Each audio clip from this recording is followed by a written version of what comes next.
Screen पे एक तस्वीर देख रहे हैं और इस तस्वीर में आपको देखने को मिल रही है पूर्व राष्ट्रपति ताइवान की साई वेंग इस बुजुर्ग से मिल रही है और इस बुजुर्ग से मिलकर अभिवादन प्रकट कर रही है। ये कोई आम इंसान नहीं है, बल्कि ये वो हैं जिन्होंने नींव रखी थी, और एक ऐसी नींव जिसकी वजह से चाइना हड़बड़ाकर अपनी सेना लेकर पहुंच गया था ताइवान के पानी में, और जब चाइना पहुंच गया था तो अमेरिका को भी एंट्री लेनी पड़ गई थी और एक भयानक युद्ध होते होते बच गया था, जिसे ताइवान क्राइसिस के नाम से जानते हैं। एक बार फिर से ताइवान के साथ कुछ वैसा ही सीन शुरू हो रहा है और इन सब के बीच में ये देखने को मिला है कि ताइवान ने अब भारत के लिए अरबों डॉलर का प्लान सामने रख दिया है। चाइना को डबल टेंशन। जियोपॉलिटिक्स में बहुत कुछ चल रहा है। वर्ल्ड मिरर के इस एपिसोड में जानने को मिलेगा बहुत कुछ। आइए जानते हैं इन खबरों को विस्तार से। 1995-1996 का समय था। उस समय ताइवान के ये राष्ट्रपति थे, नाम था इनका ली तेंग हुई, और इन्होंने एक भाषण दिया, और न सिर्फ भाषण दिया बल्कि इन्होंने अमेरिका की यात्रा भी कर ली थी। ली ने अपने भाषण में कहा था कि ताइवान एक आज़ाद देश है और हम इसे किसी के अंडर नहीं मानते हैं। अमेरिका की यात्रा के बाद चाइना बुरी तरीके से भड़क गया और चाइना ने आज वाली रणनीति उस समय भी इस्तेमाल कर लिया। ताइवान स्ट्रेट को पूरी तरीके से घेर लिया और घेर कर इन्होंने सैन्य अभ्यास करना शुरू कर दिया, मिसाइलों को फोड़ना शुरू कर दिया। मिसाइल परीक्षण के नाम पर सैन्य जहाजों को ताइवान के पास तैनात करना शुरू कर दिया। अब लगा कि अब यहाँ पर युद्ध होगा कि तब यहाँ पर युद्ध होगा, और तब अमेरिका ने अपने 2 एयरक्राफ्ट कैरियर्स को इस क्षेत्र में भेज दिया और ये बता दिया कि ताइवान की रक्षा करने के लिए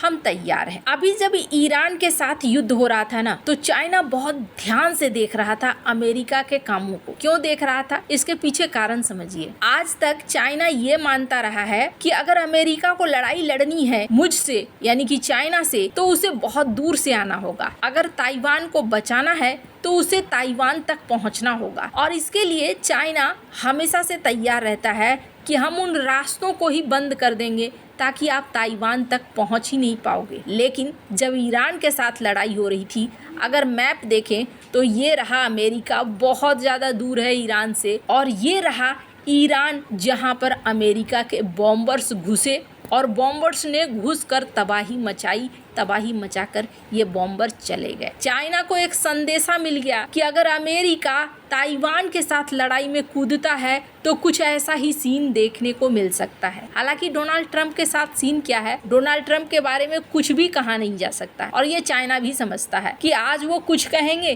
कल कुछ और कर देंगे तो कोई बहुत बड़ी बात नहीं होगी। अब अचानक से ना एक बार फिर से वैसा ही सीन बनना शुरू हो गया है जिस तरीके का सीन 1995-96 में बना था। 22 जून 2025 को अभी के जो राष्ट्रपति हैं लाई चिंगते, इन्होंने कहा कि ताइवान निश्चित रूप से एक देश है और चीन ताइवान पर कोई ऐतिहासिक या कानूनी दावा नहीं कर सकता है। और जैसे ही ये बात मिली है सुनने को, तो चाइना के रक्षा मंत्रालय ने न केवल अपनी सैन्य तैयारियों को बढ़ाने की बात कही है, आरोप भी लगाया है कि लाई इतिहास को तोड़ मरोड़ रहे हैं और तनाव को भड़का रहे हैं। इसके बाद ताइवान के आसपास अपनी सैन्य गतिविधियों को इन्होंने बढ़ाना शुरू कर दिया है। ताइवान ने भी जवाबी कार्रवाई की है। राष्ट्रपति लाई ने अपनी रक्षा और सुरक्षा यूनिट को चीन की सैन्य गतिविधियों पर निगरानी के लिए खुफिया जानकारी बढ़ाने का आदेश दे दिया है। सिर्फ इतना ही नहीं, साल 2025 में अपने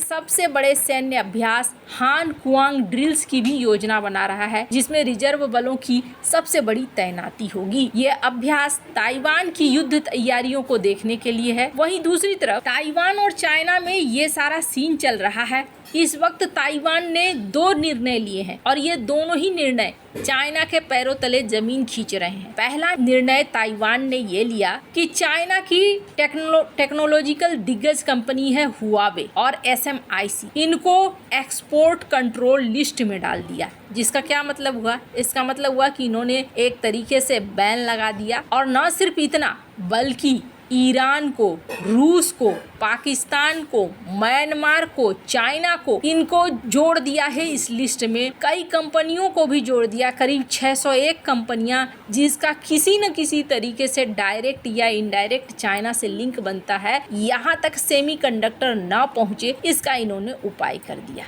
इस चीज को उन्होंने साफ साफ कहा कि हमारी राष्ट्रीय सुरक्षा और हथियार प्रसार रोकथाम के लिए हमने किया है। अब चाइना इससे नाराज हो गया। चाइना ने कहा टेक्निकल नाकेबंदी कर रहे हो। वैसे चाइना के साथ सीन ऐसा है कि चाइना खुद करे तो कोई बात नहीं है, लेकिन चाइना के साथ कोई कर दे बड़ी मुसीबत है। हालांकि ताइवान वही कदम चल रहा है जो कदम अमेरिका चल रहा है और इस वजह से नाराज हुआ चाइना। चाइना ने ये कहा कि आप हमें सेमीकंडक्टर नहीं दोगे। हुआवे और SMIC को 7 नैनोमीटर की चिप नहीं मिलेगा और जब नहीं मिलेगा तो चाइना के लिए मुश्किलें खड़ी होंगी। चाइना ने इसे अपने लिए एक चैलेंज की तौर पर देखा है, क्योंकि अमेरिका ने भी इसी तरीके के कदम उठाए हैं और रोकथाम लगाई है। इस वजह से भी माना जा रहा है कि चाइना को लगता है कि अमेरिका के साथ आकर ताइवान खड़ा हो गया। अब जाकर ये तो बात रही अमेरिका की। ताइवान ने एक नया काम किया है और ये नया काम ताइवान ने भारत के साथ मिलकर किया है, जो बिल्कुल भी पसंद नहीं आएगा चाइना को। अभी क्या सीन था, एप्पल कंपनी को आपने देखा, डोनाल्ड ट्रंप ने भी कहा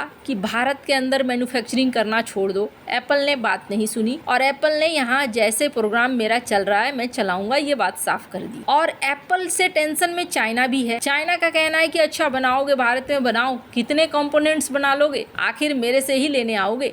make in India, made in China के बगैर नहीं चलेगा, क्योंकि कंपोनेंट्स तो हम ही बनाते हैं। अब एप्पल को एक ऐसा जरिया चाहिए था जो चाइना के ऊपर निर्भरता खत्म कर दे, चाइना के मनमानेपन को खत्म कर दे। और यहाँ पर ताइवान को उन्होंने एक बड़े ही अच्छे हथियार के तौर पर इस्तेमाल कर लिया। ताइवान की इलेक्ट्रॉनिक्स दिग्गज कंपनी है फॉक्सकॉन। फॉक्सकॉन ने एक बहुत बड़ी घोषणा करी है और फॉक्सकॉन ने कहा है कि हम 2.2 बिलियन अमेरिकी डॉलर खर्च करने जा रहे हैं भारत और अमेरिका में। अब आप सोचेंगे अमेरिका में बहुत ज्यादा होगा, भारत में कम होगा। नहीं, यहाँ 24 जून को यह फैसला लिया गया है।